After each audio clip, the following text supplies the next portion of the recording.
Narendra Modi electoral politics के champion हैं। फरवरी 2002 में मोदी राजकोट उपचुनाव में 57% वोट के साथ जीतकर पहली बार एमएलए बने। दिसंबर 2002 में मणिनगर सीट से 74% वोट के साथ मोदी एमएलए का दूसरा चुनाव जीते। दिसंबर 2007 में मोदी मणिनगर से 70% वोट के साथ जीते। दिसंबर 2012 में मणिनगर ने मोदी को 75% वोट के साथ जिताया। संसदीय चुनाव में मोदी का रिकॉर्ड और शानदार है। 2014 में वाराणसी सीट से मोदी 57% वोट से जीते। 2014 में मोदी वडोदरा सीट से 73% वोट से जीते। 2019 के चुनाव में वाराणसी के लोगों ने मोदी को 64% वोट देकर जिताया और 2024 में वाराणसी ने तीसरी बार मोदी को 54% वोट से जिताया। चुनावी स्कोर कार्ड पर मोदी का अपना स्कोर 8-0 का है। लीडर के तौर पर संसदीय चुनाव में मोदी का स्कोर 3-0 का है। राज्यों के चुनाव में मोदी बीजेपी को 50 से अधिक चुनाव जितवा चुके हैं। बंगाल मोदी की कामयाबी का सबसे नया चैप्टर है। जो मोदी से हारे हैं वो अफवाहों के सहारे हैं। नरेंद्र मोदी 5 देशों की यात्रा पर हैं। मोदी भारत के लिए एनर्जी सिक्योरिटी और बिजनेस सिक्योरिटी इंश्योर करने गए हैं। पहले यूएई, फिर नीदरलैंड्स। मोदी की प्रायोरिटी देश की जरूरत के हिसाब से डिसाइड हो रही है। युद्ध काल में यूएई की यात्रा करके मोदी ने देश के स्ट्रेटेजिक पेट्रोलियम रिजर्व के बारे में बहुत बड़ी डील साइन करा ली है। बहुत छोटी आयु से ही मैं देशभक्ति के रंग में रंग गया।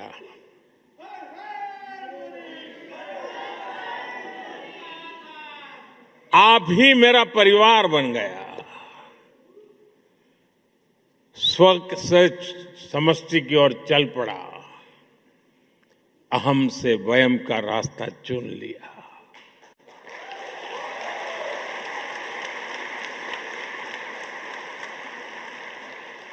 और फिर तो आपका सुख ही मेरा सुख बन गया। आपका कल्याण ही मेरा कर्तव्य बन गया। मोदी विदेश में है। इधर विरोधियों ने मोदी विरोध का नया टूल किट चालू किया है।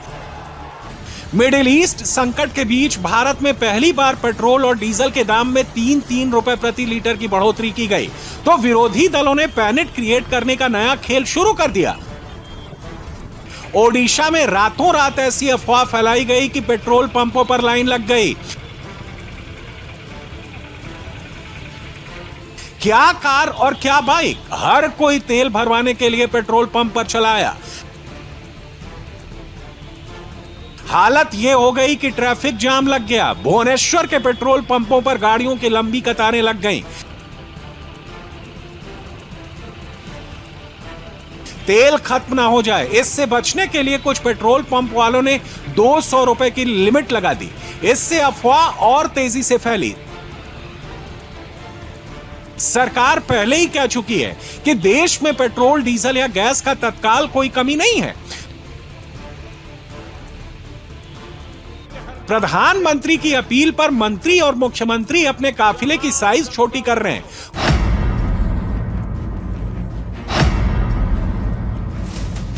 खुद प्रधानमंत्री ने अपने काफिले में सिर्फ 2 गाड़ियां चलाई। देवेंद्र फडणवीस जैसे मुख्यमंत्री कार छोड़कर बाइक पर आ गए।